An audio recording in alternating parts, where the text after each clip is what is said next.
A lot of really interesting projects, particularly done some very interesting stuff around diabetes care for both in Britain and here.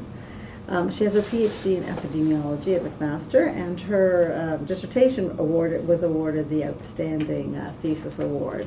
And some of her diabetes, I don't know if she'll talk about it today, it sort of came out of some of that work. She describes herself as a primary care epidemiologist. So it's such a great opportunity to be able to combine the research and the direct practice as well. And does a lot of work in quality assurance, chart audit coordinator. She's the residency research coordinator and research in residency committee chair for the residency program, and also tutors for the MFP. Her main research areas involve the assessment of risk of prediabetes and diabetes in the community, use of screening tools to assess for risk of diabetes, prevention and management of diabetes in primary care using the interprofessional team approach, which fits really well with the Institute because we're coming from a lot of different places, and the quality of diabetes care in the community. Other research interests are care of victims of domestic violence and family practice, continuity of care, and the doctor-patient relationship. And the title today, there we go, is the CHAP-EMS study, Effects of a Community Health Program on Wellbeing and Community Cohesiveness in a Subsidized Seniors Building in Hamilton. So thank you so much for coming. Okay, well, thank you everybody. Just starting my timer so I know how much time I've got to talk to you. I don't need to introduce the first slide because it's already been done so nicely. So today I'm going to tell you a little bit about the CHAP-EMS program. CHAP stands for Community Health Assessment Program through Emergency Medical Services. I'm going to tell you a little bit about the context of that program and a bit about the clinical results, but mainly I'm going to be focusing on the qualitative portion of that study and the qualitative results and implications of that. So I just have a little 3-4 minute video about CHAP-EMS. The focus of the CHAP-EMS session is to help older adults become more aware of their health and risk for developing heart problems, diabetes, and perhaps falls. It also links residents to local community health resources and supports. The project goals are to decrease the need to call for an ambulance and to improve the health of seniors. During a CHAP-EMS session, residents of a seniors housing complex are invited to attend sessions within the building. In the session, after consent is obtained, blood pressure is taken. A questionnaire about health is completed. A questionnaire about the possibility of developing diabetes or CAN risk is completed. An assessment for possibility of falling is made, and height, weight, and waist measurements are taken. Lifestyle topics such as physical activity, eating habits, stress management, alcohol use, and tobacco use are discussed with the participants. Local available community resources are also given to the participants based on the lifestyle topic they wish to address to help them make healthy lifestyle choices. The participants' health information is sent to their family doctor. All participants are advised to attend follow-up sessions to have their health monitored. My name is Jim. I've been with the CHAP-EMS program since its inception. I think the program is just amazing. It saved my life. It's the best system I've ever come to this building. I mean, the great thing is that now my blood pressure is being taken. I'm monitoring my diabetes. To talk to EMS people, what's wrong, if you don't feel good, if you have been at the doctor, is there any danger of doing certain things? And the doctor sometimes doesn't have the time to talk to you, so the EMS people will help you to understand what you are coping with. They'll check your pills for you to make sure you're taking the right one. It's not only a matter that I have a record of what is going on with me, but my family doctor and my specialist have them too, and they can monitor it so that when I go for my 6-month checkup from my specialist, he knows what's been going on. So So in that case, it's a vital service that CHAP-EMS is doing. When I went to the doctor and I had my problem, I didn't know I had any. I was never sick in my life, and all of a sudden I was sick. I didn't know what it was, and they told me, look, if it gets worse, you better get into the hospital. Don't even ask how bad it is or what. And they drove me in the hospital in emergency, and they did a wonderful job, and I feel 100% now again. So I went downstairs, that's where they were, and as soon as they saw me, they called the ambulance in. 3 days later, I was operated on, and I had open heart surgery. Ever since then, I quit smoking.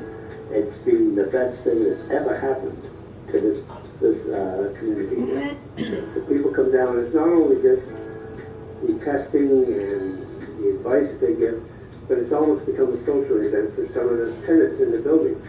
A lot of them are alone. They don't have families coming to visit them. So they come down here and they sit and they chat, and it's just a wonderful thing to see.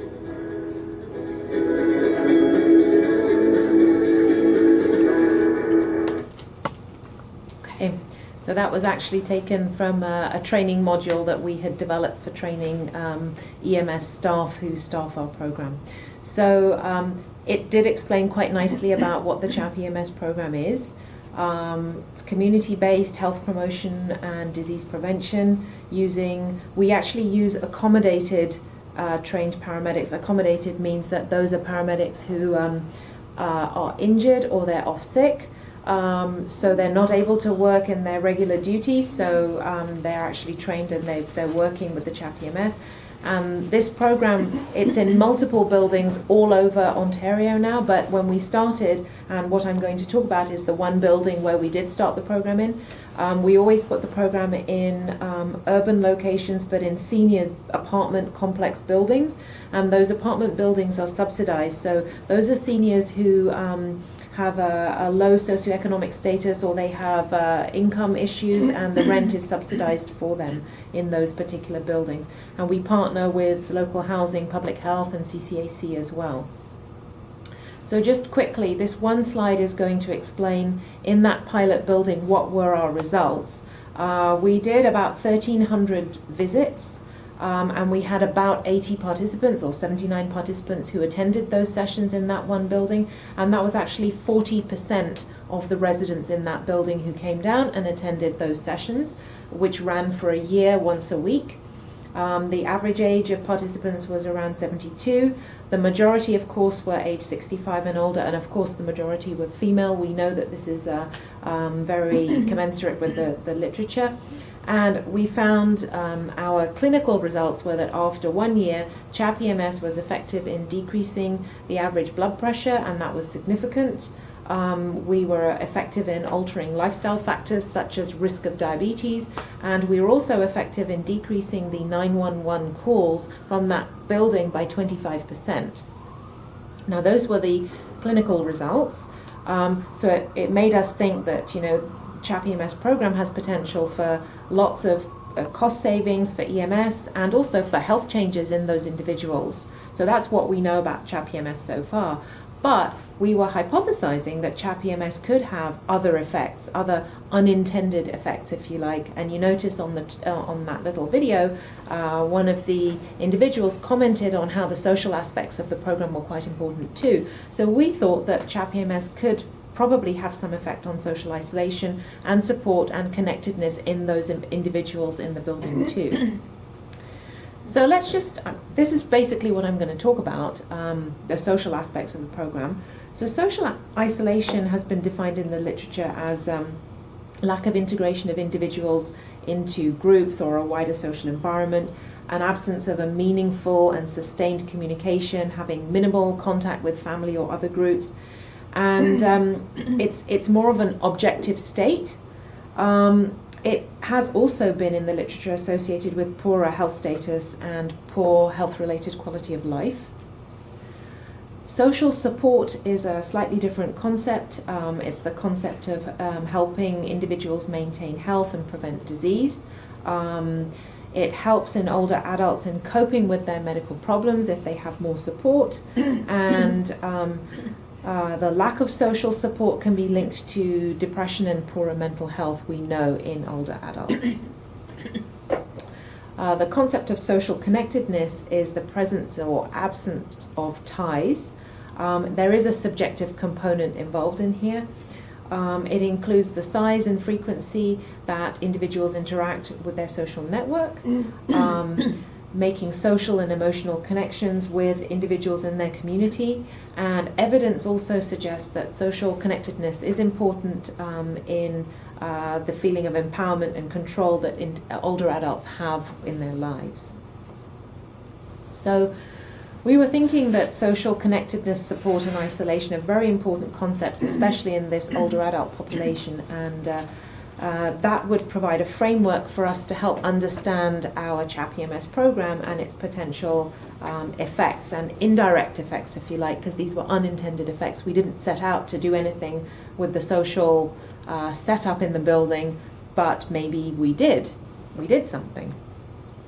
So we did do a qualitative study, and the aims of the study were to understand the participants' involvement in the CHAP-EMS program from a non-clinical perspective, so nothing to do with blood pressure really, nothing to do with any of that, and also to determine the perceptions and the lived experiences of those participants who attended CHAP-EMS. So if you like, what were the unintended spin-offs of our program? So we did one-on-one interviews with participants.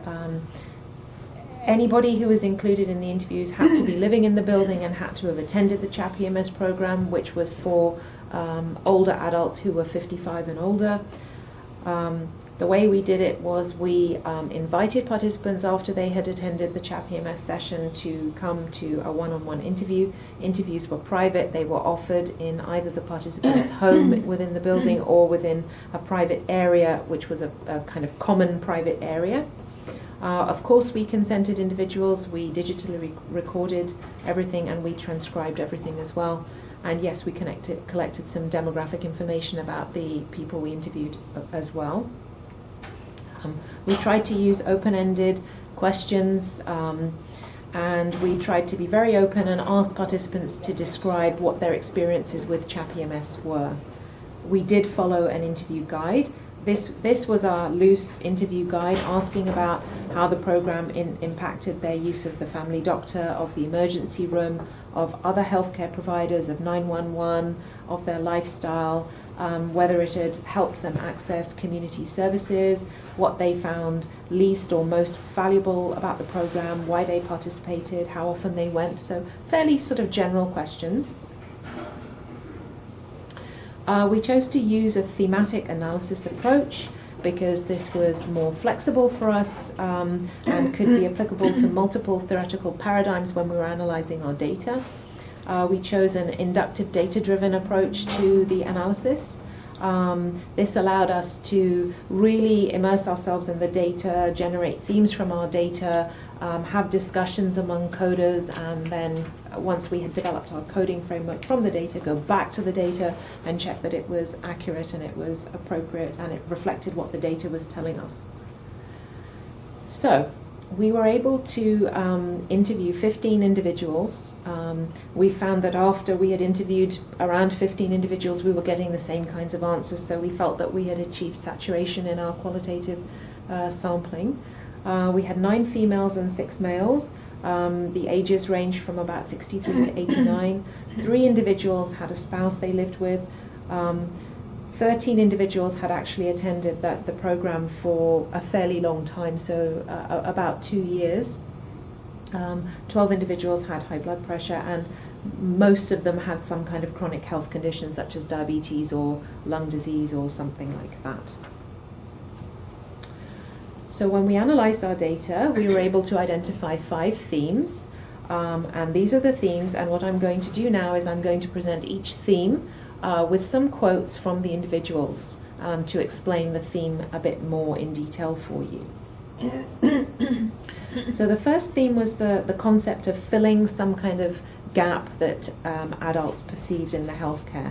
So the participants told us that they felt that the CHAP-EMS program was able to fill this gap It offered an additional environment to seek medical care that was different from their current experiences with the healthcare system. They found their experiences with healthcare providers to be impersonal, and that healthcare providers didn't have enough time to address everything they wanted to talk about. So this would be a quote from a participant. You see, this is what I'm missing here with the doctors. You come in and they sit on the computer. They don't even know it's you. I don't feel comfortable. So often participants felt unappreciated and dismissed by the system, their healthcare system.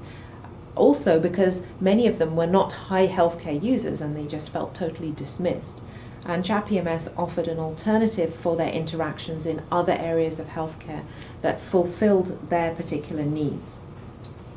Well, yeah, because you can come down and talk to them about stuff. I mean, when you have your 10 minutes doctor's appointments, you get one question and that's it. He's a great doctor, but they don't have the time. The system doesn't have the time. So the second theme was about the motivation that individuals have had to attend repeatedly, because they didn't just come down to the CHAP-EMS session once. They would come once every week or every 2 weeks or every month, and they would keep on coming to the sessions. So concerns over their health would drive them to come repeatedly. It gave them an opportunity to discuss different issues or clarify different issues with the paramedics who were there. And it was also a way to avoid going to the hospital or going to other areas which were more traditional ways of seeking healthcare. You know, but I always have the ability to go and ask them the next time they come Wednesday, I have this and that, what could that be? So that's kind of talking about the drop-in nature. Now this theme is very important. It's about something about the relationship that participants had with the paramedics. They found that the paramedics were very welcoming and were very warming, and it was a very personal experience. So this individual says it has a lot to do with the personality, how he interacts with people. He is open, he is caring, is fun, he likes the people, he's concerned, all the things you want in a doctor or a healthcare professional, because it's not the pills they give you, it's the feeling they give you.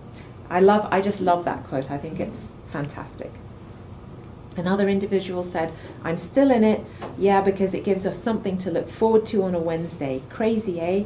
We get along so good because I'm always pulling his leg and vice versa, and we call each other names, you know, it's surprising. So again, that's a little bit about the personal relationship this individual had with that paramedic. So very interestingly, there was also this theme of some changes that occurred to the social networking and connectedness in the building where the CHAP-EMS program happened. So the program seemed to change something about the social dynamics and relationships in the program in a number of ways. It was a social gathering for the people who lived in the building, and for others who didn't come to CHAP-EMS, it was a social gathering for them too. People enjoyed talking to the other residents, and they enjoyed talking to the paramedics in a social way. Many of the individuals stayed after the sessions. They would socialize afterwards, have coffee or do stuff afterwards. Other individuals would pop down multiple times during the morning or the afternoon that the sessions were running to socialize, and all the participants actually commented on some kind of social aspect or social benefit of the program, and they all demonstrated how much they really looked forward to those sessions happening, and there was a sense of anticipation. We all go there and see each other and say, how are you, and so on. Some people, you know them better, so you stick around and you talk a little bit. We all like to go when people are here. We all go down, and some people you see in the afternoons, and we chat a bit, have a good time, half an hour. It gives us a break during the day. So I think that very clearly demonstrates about the social aspect. It's not even just when I need to go. It's like a social gathering for me. I come down here, I sit and talk with people. It's that social thing. Sometimes when I don't feel like it, I don't come. So there were some barriers to the social connectedness, which some of the individuals did comment on. So language was one of them. We had a number of individuals who spoke Mandarin who weren't able to participate in the CHAP-EMS sessions because they couldn't speak English, and we didn't have anyone to translate, unfortunately. There were also some issues in the buildings that created difficulties for participants to come and join in. There were some personal problems between some of the residents of the building, so when somebody was there, the other individual wouldn't want to come and be part of the session, so there were some personal challenges which came up. And the residents did talk about that.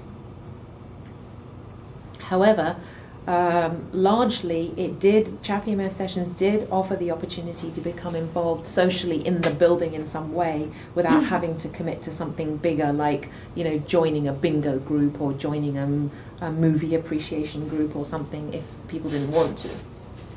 So this individual said, well, we played bingo every now and again before so-and-so and them took it over. It was just too much infighting. It was terrible. They were all sniping at each other. Since they've done it, they did it right, no arguments, here's how it is. If you don't like it, tough. So things are a lot better now. The hierarchy of the association is all changed, which was very important because they used to think they owned the building. It caused a lot of problems. It was a dictatorship. You couldn't do anything. So that's interesting. This individual is commenting on how having those sessions has changed some of the hierarchy, social hierarchy within that building. So there were also changes that happened due to the program itself, and those changes happened at an individual level. So there were lifestyle changes wherein some of the individuals, they changed their diet, had a healthier diet, they changed their medication, or they changed their daily routine and they would walk more or do different things. Also, there were some personal issues, more social issues, like, for example, housing itself or finances or some other things which were able to be addressed as part of the CHAP-EMS program. Individuals were able to ask their doctor about certain diseases or concerns. So those were changes at the individual level. For example, they gave me some information when I had this lump on my leg.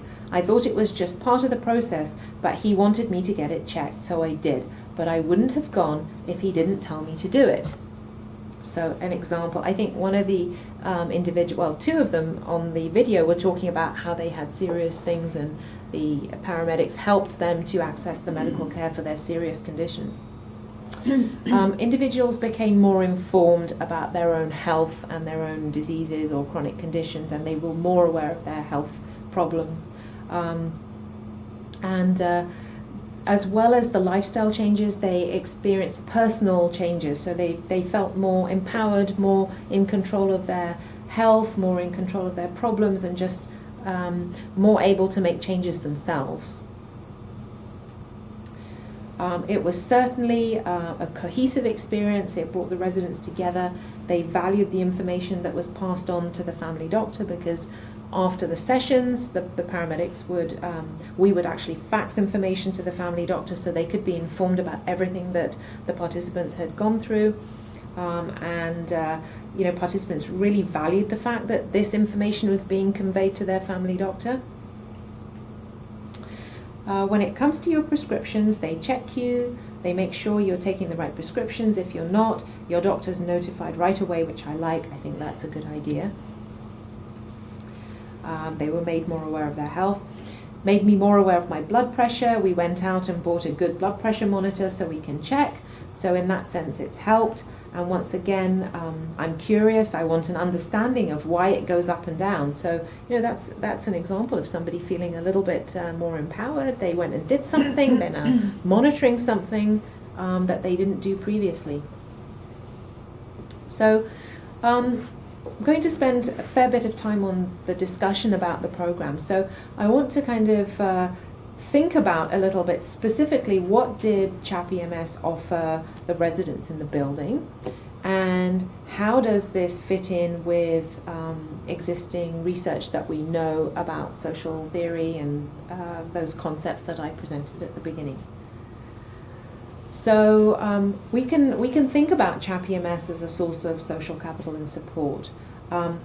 Now, because of the intermingling of the public and the private market, the literature is demonstrating to us that our health and social resources are more limited, and it's much more difficult for older adults specifically to be able to actually know what it is they need and get access to the social and healthcare support that they need. And actually, there aren't that many initiatives out there in the community that address social resources, so it's even harder for older adults to access those social resources.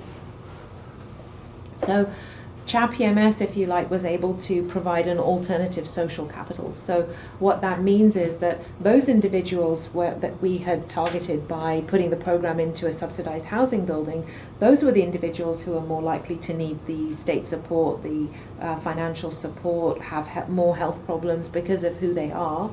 And for this type of older adult, health promotion programs are very essential and very useful. So, you know, we know from the results that the CHAP-EMS participants were utilizing the program as an alternative coping strategy to navigate the healthcare system. So, you know, I would postulate that CHAP-EMS was being used as an alternative social capital in this sense. Specifically, CHAP-EMS was offering flexible sessions, which is important for this type of population. The paramedics were friendly, they were approachable, that made a huge difference for the older adults. The environment was familiar, people didn't have to go out to access some kind of healthcare advice, it was in their building, just in a common area, so they just had to step out, no problems with snow, etc. The program was consistent, we offered weekly sessions for more than a year. The health education that was delivered was providing advice and information about resources that the residents could actually access. So things that were local, things that were in their building. For example, there was a wellness program that was started in the building. We would give information about that. So these were things residents could actually make changes and do, not something they couldn't afford to do or couldn't do. And also, the CHAP-EMS paramedics, they provided emotional, mental and social support to the individuals. We saw from the results that most of the individuals were living alone, so this was a huge source of emotional and social support. So facilitating social connectedness is a very important concept. Social encounters on a daily basis are important for older adults, particularly those who are in seniors buildings. We actually know from literature that older adults aren't particularly concerned about their social relationships and don't necessarily go out and you know, make connections with neighbors, etc. But CHAP-EMS was providing those opportunities. So if participants weren't concerned about social contact with neighbors, they would go down, they would attend the CHAP-EMS session, and a neighbor might be there. So they might end up talking to a neighbor. In fact, participants, one of them commented to me that she had seen somebody walking around in her building and had never spoken to her ever, but had seen this woman for about 5 years, and because of CHAP-EMS had actually spoken to that woman about the sessions, and then they had become friends. And I think that really demonstrates, you know, the power of the social power of something like this. Those individuals who weren't interested in any kind of social connection, or who had noticed that there were cliques and didn't want to mingle with cliques, that those type of individuals who didn't want any social contact, they're probably not going to engage in any kind of social contact anyway, whether you have CHAP-EMS or not. But it's kind of that in-between group that CHAP-EMS may facilitate. So the opportunity to socialize is there. It's an appealing social interaction. You don't have to overcommit to anything. You don't have to pay any money. You don't have to join any of the social cliques in the building. For some individuals, they were also kind of telling us that even though CHAP-EMS was an opportunity to socialize, they would socialize with CHAP-EMS, but they weren't going to become involved in some of those other things in the building. They wouldn't join the ILCA group or the bingo group or whatever. They just weren't interested, but that was enough for them. So the concept of social connection and contacts and health in older adults, again, is quite interesting. The literature poses the question, are older adults in good health because of the social contacts they have, or is it the other way around, that the social contacts, the health is allowing them to have the social contacts? I don't think I can really answer that on the basis of CHAP-EMS, because the majority of the individuals who did come to CHAP-EMS, they were mobile, they were able to come down to sessions, they were probably in pretty good health. Although having said that, they all did have some kind of chronic illness. They were also predominantly female, they all spoke English, and they were all using the CHAP-EMS program, so I don't know, this was probably a fairly healthy bunch of people. However, our medical results did show that we have had some kind of impact on blood pressure and lifestyle, so I would like to say that CHAP-EMS, both in the social and medical context, has improved health in some way. So thinking more broadly about facilitating a social network, if we facilitate a social network, that means we're expanding the arena in which individuals can go out and obtain some kind of support. And maybe this should be something important that we consider when we're developing and providing seniors programming, actually, the social networking portion of it. And maybe we should specifically think about strategies to overcome barriers that prevent seniors from attending these programs or joining them. So some of the barriers that I talked about, the language and the cliques and all that kind of stuff, we should think about that. And so targeting isolation is something that I think should be an important part of health promotion programs. That's really kind of my final message. We came about it in a sort of roundabout way with CHAP-EMS. It wasn't something we initially set out to do, but now I think we're all convinced that targeting isolation is very important. And we can do this when we plan health promotion programs by increasing the access to social resources, by informing individuals what those resources are that they can participate in, which are local and affordable and available to them. The literature is varied in describing successes with public health interventions that target social isolation, and the literature also describes that group interactions are more effective. And I would say that kind of CHAP-EMS was kind of a group interaction, because people were down in the waiting area, they would individually see the paramedic, and then they would go away, talk to the group, so it was kind of group and individual. But whatever it was, CHAP-EMS seemed to fulfill this and seemed to be able to target isolation. So final implications. I think that the CHAP-EMS program, the qualitative research that we did, has really told us that social connectedness, support and isolation are very important concepts for community programming, and that specifically for community dwelling older adults, particularly those individuals who are living in the subsidized housing, these types of social resources are very important for their health and well-being as these individuals age. The concepts of connectedness, support and isolation provide a framework in which we can understand residents' experiences, and also we can conceptualize indirect effects of community programming, which might have been for something else as well, if we use those three concepts as a framework. So I just have a final little video to play you.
that's pretty much the end of my talk. This is one of my colleagues, unfortunately, who sadly passed away last year. She was part of our research team, and this was the reason why I wasn't able to come and present last year. So that's B. McDonough, public health nurse. That's the end of my prepared presentation, but I would welcome the opportunity to take questions and have some kind of discussion or informal discussion. Who fund the CHAP-EMS?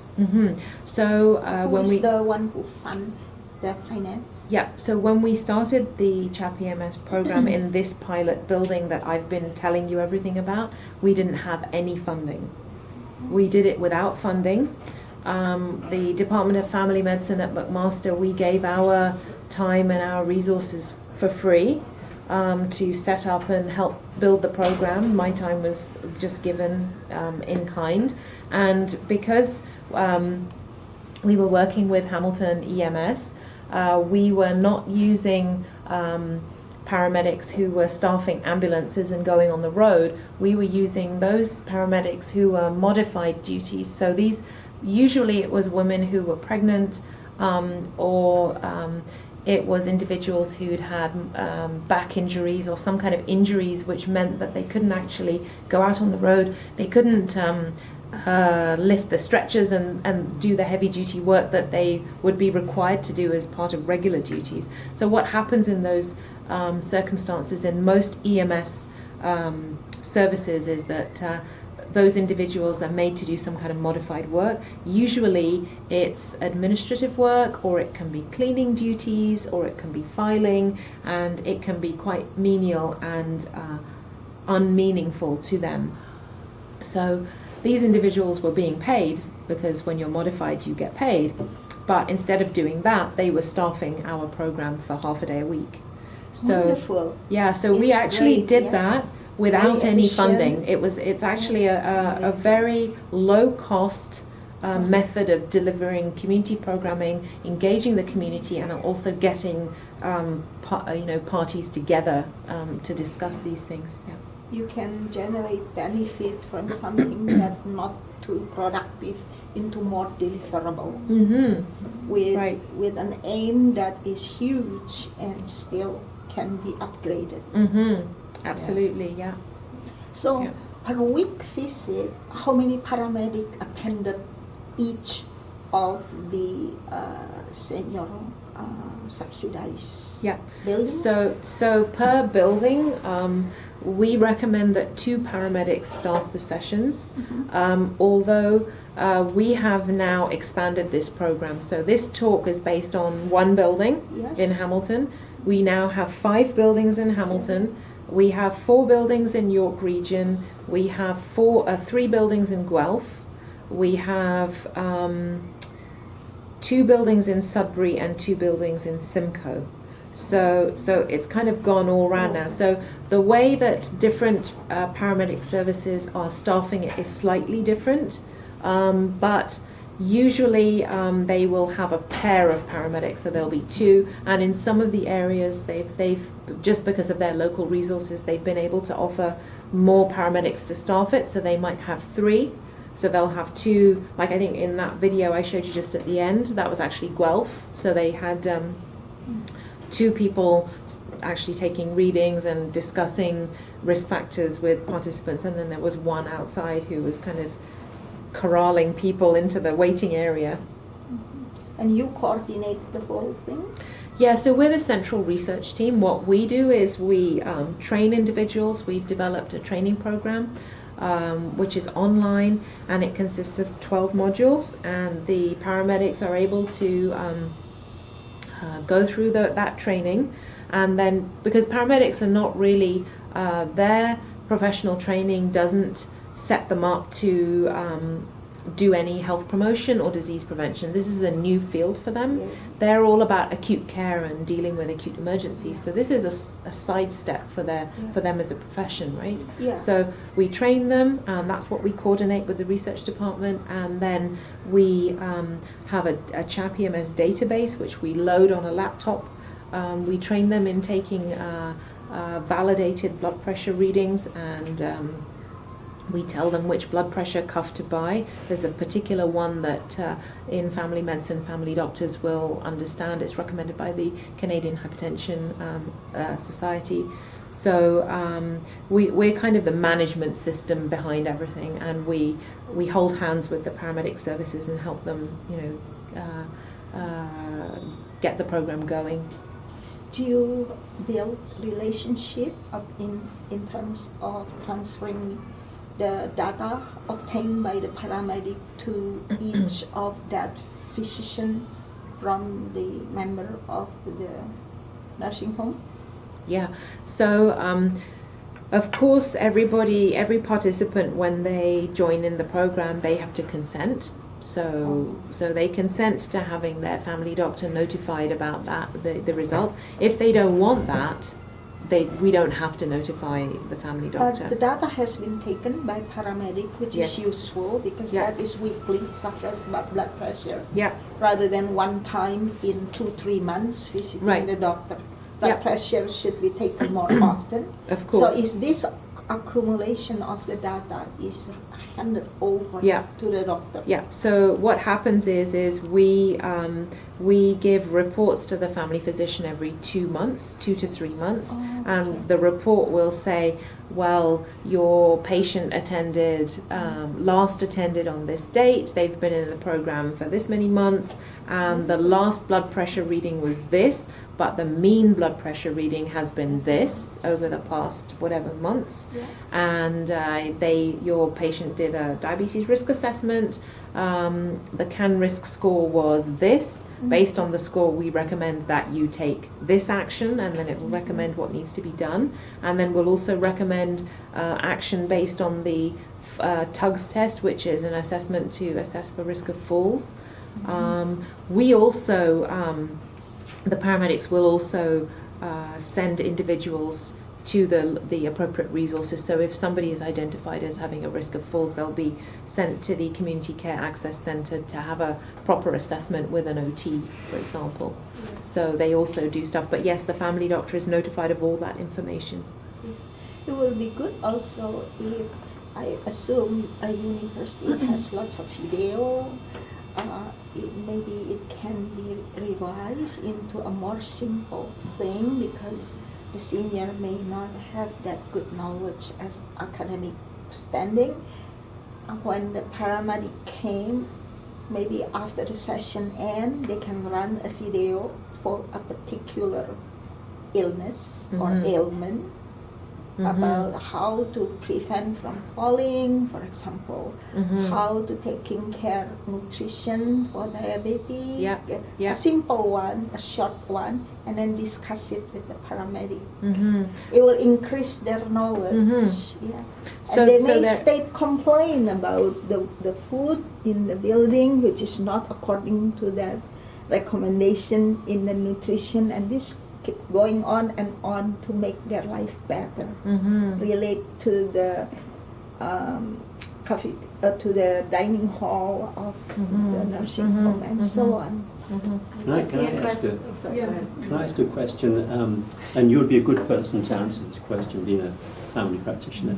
So apparently there's a problem or an issue in terms of assessing frailty, and we're not talking necessarily about assessing frailty here, but we're talking about certainly a group of these people would be considered frail. And on the standard sort of assessments, apparently it does not include questions or issues around social connectedness. And so this would be a major, it seems to me, sort of gap or barrier. So when you're, for example, in your family practice, do your assessments include it? Will you respond to it? Well, I mean, so the concept of frailty, there's sort of multiple tools that are out there that address the concept of frailty, and they're designed for clinicians to ask a series of questions. And I think the frailty concept is something about, combining the concept of osteoporosis and bone health, but also it's more than that. It's something about, is this individual likely to get seriously ill very soon? right? How likely are they to go off the rails pretty quickly? So there's kind of that But it's concept. also to do with the assessment around physical functionality. Physical functionality, as opposed to social. As opposed to social, yeah. So there are assessments that you can do for the more social aspect. However, they're less widely used. Mm-hmm. When in my practice, I tend to ask people a very simple question: how many people did you speak to in the last week? Uh-huh. And I find that gives a pretty good answer, Mm-hmm. because individuals, I'll then be able to categorize individuals into, well, some people will say, well, actually, you're the only person I've spoken to. Mm-hmm. And then you know that there's something up with that person. So then Mm-hmm. we talk a bit more about it. And then, the other question I will ask is, have you been outside of your dwelling at all in the past week? And those people who haven't, again, they're just in their house or apartment. So those are the questions I use. That's what I was taught in my medical training. Mm-hmm. I'm aware that people ask different things and have different ways of asking. I'm also aware that there don't seem to be any validated tools that are on offer for clinicians to use, and I think we should be asking these types of questions. Mm-hmm. So I agree with you. But whether it's incorporated into frailty or not, I don't know. I guess somebody needs to do some kind of fancy research study to incorporate frailty and social stuff together and then come up with something. The provincial government has funded some of this research this last year at Bridgepoint. Right. Don't know what's going to come out of it, but I know it's been done. Okay. Interesting.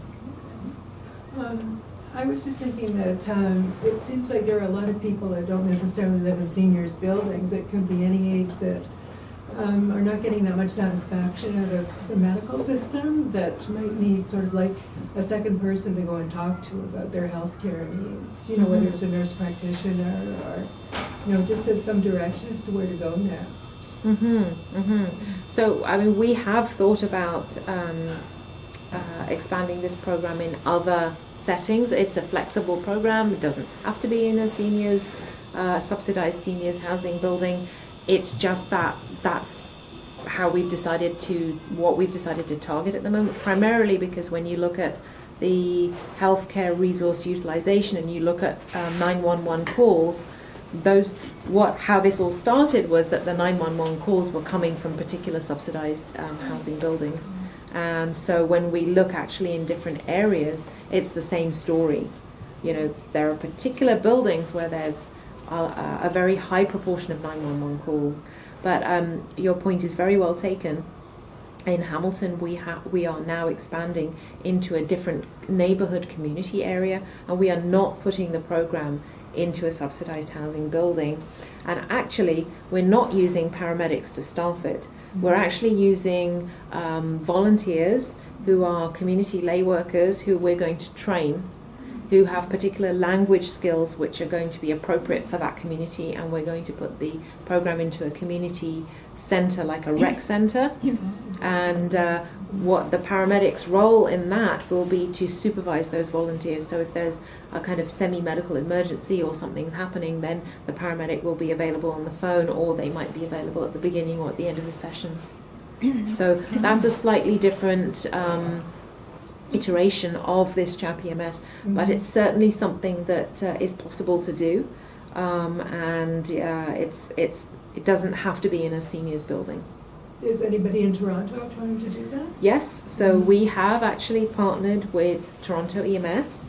I have had some really great talks with them. They're very, very interested in the program, and unfortunately the funding is an issue, because all the services are different in the way that they receive money, and they're all different in their ability to spend some money on community paramedicine or not spend money on community paramedicine. And furthermore, the availability of modified or accommodated paramedics is also different from service to service. So some have a huge number of individuals who could be utilised. Some of them, because of union issues, are not able to use their staff like that. So there are kind of variations in EMS all over. And we've become kind of experts in working with EMS now and trying to make the program flexible and give it to them so that they can have a flexible solution to what their community needs are. Yeah. Any other questions?